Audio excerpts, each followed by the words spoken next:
আজ থেকে million million বছর আগে আমাদের পৃথিবীতে ছিল ডাইনোসরদের বসবাস। একসময় এই পৃথিবীর সবচেয়ে প্রভাবশালী প্রাণী ছিল ডাইনোসররা। তখনও আমাদের এই পৃথিবীতে হোমোস্যাপিয়েন্স অর্থাৎ মানুষের অস্তিত্ব ছিল না। প্রায় 160 মিলিয়ন বছর আমাদের এই পৃথিবীতে রাজত্ব ছিল ডাইনোসরদের। 66 মিলিয়ন বছর আগে একটি বিপর্যয়ের কারণে পৃথিবী থেকে বিলুপ্ত হয়ে যায় ডাইনোসর। বন্ধুরা, আজকের ভিডিওতে আমরা ডাইনোসরদের উত্থান, বিবর্তন এবং কিভাবে এই অতিকায় প্রাণী আমাদের পৃথিবী থেকে চিরতরে বিলুপ্ত হয়ে যায় তা নিয়ে আলোচনা করব। ডাইনোসর শব্দটি এসেছে গ্রিক শব্দ ডিনোস এবং সোরাস থেকে, যার অর্থ ট্যারিবল লিজার্ড। টিকটিকির মতো, তবে দেখতে খুব ভয়ানক এবং আকারেও অনেক বড়। বিশ্বজুড়ে আবিষ্কৃত অনেক ফসিল বা জীবাশ্মের জন্য বর্তমানে আমরা এই অতিকায় প্রাণী সম্পর্কে জানি। জীবাশ্মবিদরা এই জীবাশ্মগুলো অধ্যয়ন করে ডাইনোসরদের সম্পর্কে অনেক চমকপ্রদ তথ্য সামনে নিয়ে আসেন। প্রাচীনতম ডাইনোসরগুলোর উত্থান হয়েছিল ট্রায়াসিক যুগের শেষের দিকে, প্রায় 230 মিলিয়ন বছর আগে। সেই সময় পৃথিবী আজকের মতো ছিল না। মহাদেশগুলো সব একত্রিত ছিল একটি বিশাল স্থলভাগে, যার নাম ছিল প্যানজিয়া। সেই সময়কার জলবায়ু ছিল অনেক উষ্ণ এবং আর্দ্র। থ্রিকোডন্স নামক একদল দ্বিপদ সরীসৃপ থেকে বিবর্তিত হয়ে ডাইনোসরদের আবির্ভাব ঘটে। এই ডাইনোসরগুলো ছিল ছোট দুপা বিশিষ্ট সরীসৃপ, যারা সম্ভবত ছোট প্রাণী এবং পোকামাকড় শিকার করত। প্রথম দিকে সবচেয়ে সুপরিচিত ডাইনোসরগুলোর মধ্যে একটি হল ইওরেপ্টর, যেটি জুরাসিক যুগের শুরুতে বর্তমান আর্জেন্টিনাতে বাস করত। ইওরেপ্টর আকারে ছোট ছিল, সর্বোচ্চ 3 ফিটের মতো হতো এরা ছিল মাংসাশী এবং শিকারের জন্য এদের ধারালো দাঁত ছিল। সময়ের সাথে সাথে ডাইনোসররা বিস্তৃত আকারে বিবর্তিত হয়েছিল।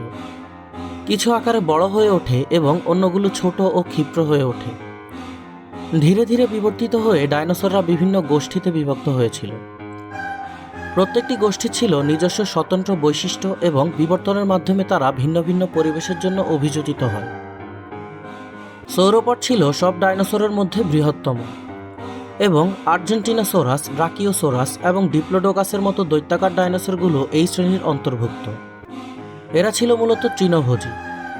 বিশাল দেহের পাশাপাশি এদের ছিল লম্বা ঘাড় এবং লেজ। সৌরপডদের একটি অনন্য পরিপাকতন্ত্র ছিল, যার সাহায্যে তারা শক্ত উদ্ভিদ উপাদান হজম করত। এই ডাইনোসরদের শরীরের আকারের তুলনায় মাথা ছিল ছোট এবং বিভিন্ন সংস্কৃতিতে প্রায়শই এদেরকে জেন্টেল জায়ান্ট হিসেবে চিত্রিত করা হয়েছে। থেরোপড ছিল মাংসাশী ডাইনোসর, যার মধ্যে কিছু বিখ্যাত ডাইনোসর যেমন টিরেক্স, ভেলোসিরেপ্টর এবং অ্যালোসোরাস অন্তর্ভুক্ত ছিল। এই ডাইনোসরগুলোর ধারালো দাঁত এবং নখ ছিল এবং সম্ভবত শিকারের জন্যই এ ধরনের অভিযোজন ঘটে এদের শরীরে। কিছু থেরোপড যেমন ভেলোসিরেপ্টর অপেক্ষাকৃত ছোট এবং ক্ষিপ্র ছিল, অন্যরা টিরেক্সের মতো বিশাল এবং ভয়ঙ্কর ছিল। থেরোপডগুলোর মধ্যে এখনকার পাখির মতো বৈশিষ্ট্য ছিল, যেমন পালক এবং ফাঁপা হাড়, যা সম্ভবত তাদের আরও ক্ষিপ্র এবং দক্ষ শিকারী হতে সাহায্য করেছিল। অর্নিথিস্কিয়ানরা ছিল তৃণভোজী ডাইনোসরের একটি বৈচিত্র্যময় দল, যার মধ্যে ট্রাইসেরাপটস, স্টেগোসোরাস এবং অ্যাঙ্কিলোসোরাসের মতো ডাইনোসর অন্তর্ভুক্ত ছিল। এই ডাইনোসরগুলোর অনন্য বৈশিষ্ট্যগুলোর মধ্যে উল্লেখযোগ্য ছিল বিশেষ ধরনের দাঁত এবং ঠোঁটের মতো দেখতে বিশেষ এক ধরনের কাঠামো। অর্নিথিস্কিয়ানরা তাদের খাদ্য দক্ষতার সাথে চিবিয়ে খেতে সক্ষম ছিল এবং শক্ত উদ্ভিদ উপাদান প্রক্রিয়া করার জন্য তাদের পরিপাকতন্ত্র অভিযোজিত হয়েছিল।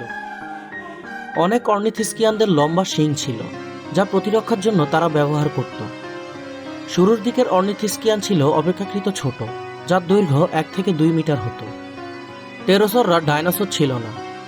অনেকেই এদের ভুল করে ডাইনোসরদের সাথে মিলিয়ে ফেলে। এই সরীসৃপগুলো ডাইনোসরের সাথে ঘনিষ্ঠভাবে সম্পর্কিত ছিল এবং একই সময়ে বসবাস করত। টেরোসরদের ডানা ছিল চামড়ায় ঢাকা, যা তাদের আঙুল এবং শরীর পর্যন্ত প্রসারিত ছিল। টেরোসররা উড়তে সক্ষম ছিল। এরা চড়ুই আকারের নেমিকোলেপ্টোসোরাসের মতো ছোট প্রাণী থেকে শুরু করে কেটজলকোয়েটলাসের মতো দৈত্যাকার হতো, যাদের ডানা 36 ফুট পর্যন্ত লম্বা ছিল। ডাইনোসরের বিলুপ্তি পৃথিবীর ইতিহাসে সবচেয়ে পরিচিত ঘটনাগুলোর মধ্যে একটি। এই প্রাণীগুলি লক্ষ লক্ষ বছর ধরে আমাদের এই গ্রহে বিচরণ করেছিল, কিন্তু প্রায় 66 মিলিয়ন বছর আগে হঠাৎ অদৃশ্য হয়ে যায়। বিজ্ঞানীরা কয়েক দশক ধরে বিলুপ্তির পেছনের কারণগুলো বোঝার চেষ্টা করছেন এবং কয়েকটি ভিন্ন তত্ত্ব থাকলেও সর্বাধিক গৃহীত তত্ত্বটি হচ্ছে asteroid impact theory. Asteroid impact থিওরিটি প্রথম 1980-এর দশকে লুইস এবং ওয়াল্টার আলভারেজের নেতৃত্বে একদল বিজ্ঞানী দ্বারা প্রস্তাবিত হয়েছিল। তারা পৃথিবীর ভূত্বকের মধ্যে মাটির একটি স্তর আবিষ্কার করে যাতে উচ্চমাত্রায় ইরিডিয়াম উপাদান পাওয়া যায়, যা পৃথিবীতে বিরল কিন্তু গ্রহাণুতে প্রচুর পরিমাণে থাকে। মাটির স্তরটি একটি আকস্মিক এবং বিপর্যয়মূলক ঘটনার প্রমাণ দেখিয়েছে, যার মধ্যে দাবানলের প্রমাণ রয়েছে। তত্ত্বটিতে বলা হয় 10 থেকে 15 কিলোমিটার চওড়া একটি বিশাল গ্রহাণু আমাদের এই পৃথিবীতে আছড়ে পড়ে এবং এর থেকে নির্গত শক্তি পৃথিবীতে ব্যাপক ধ্বংসযজ্ঞ চালায়। নির্গত থার্মোনিউক্লিয়ার তাপে অধিকাংশ ডাইনোসর মারা যায়। গ্রহাণুর আঘাতে পৃথিবীর বায়ুমণ্ডল একটি বিশাল ধূলিকণার মেঘে ঢাকা পড়ে, যার ফলে সূর্যের আলো আসা বন্ধ হয়ে যায় এবং পৃথিবীর তাপমাত্রা আকস্মিকভাবে কমে যায়। এর ফলে পৃথিবীতে লম্বা সময় পারমাণবিক শীতকাল বিরাজ করে। এই ঘটনায় অনেক উদ্ভিদ প্রজাতি মারা যায় এবং খাদ্য শৃঙ্খল ভেঙে যায়। গ্রহাণুর আঘাতে ঘটনাস্থলে একটি গর্তের সৃষ্টি হয়। গর্তটি এখন মেক্সিকোর ইউকাটন উপদ্বীপে অবস্থিত। চিকজুলুক নামে পরিচিত এই গর্তটি 100 মাইলেরও বেশি চওড়া। যদিও অ্যাস্টেরয়েড ইম্প্যাক্ট থিওরি ডাইনোসরের বিলুপ্তির জন্য সর্বাধিক গৃহীত ব্যাখ্যা, এটিই একমাত্র নয়। কিছু বিজ্ঞানী পরামর্শ দিয়েছেন যে আগ্নেয়গিরির অগ্ন্যুৎপাত, সমুদ্রপৃষ্ঠের পরিবর্তন, এমনকি রোগের প্রাদুর্ভাব বিলুপ্তিতে ভূমিকা পালন করতে পারে। যাই হোক, এই তত্ত্বগুলির কোনোটিই অ্যাস্টেরয়েড ইম্প্যাক্ট থিওরির মতো এতটা প্রমাণ দিতে সক্ষম হয়নি। এটি লক্ষ্য করা গুরুত্বপূর্ণ যে সমস্ত ডাইনোসর একই সময়ে বিলুপ্ত হয়নি। মূলত নন এভিয়ান ডাইনোসররা প্রায় 66 মিলিয়ন বছর আগে অদৃশ্য হয়ে গিয়েছিল। কিছু অন্যান্য ডাইনোসর গোষ্ঠী পরবর্তী কয়েক মিলিয়ন বছর ধরে বেঁচে ছিল। উদাহরণস্বরূপ, পাখিরা থেরোপড নামক ছোট পালকযুক্ত ডাইনোসরের একটি গোষ্ঠীর বংশধর বলে বিশ্বাস করা হয়।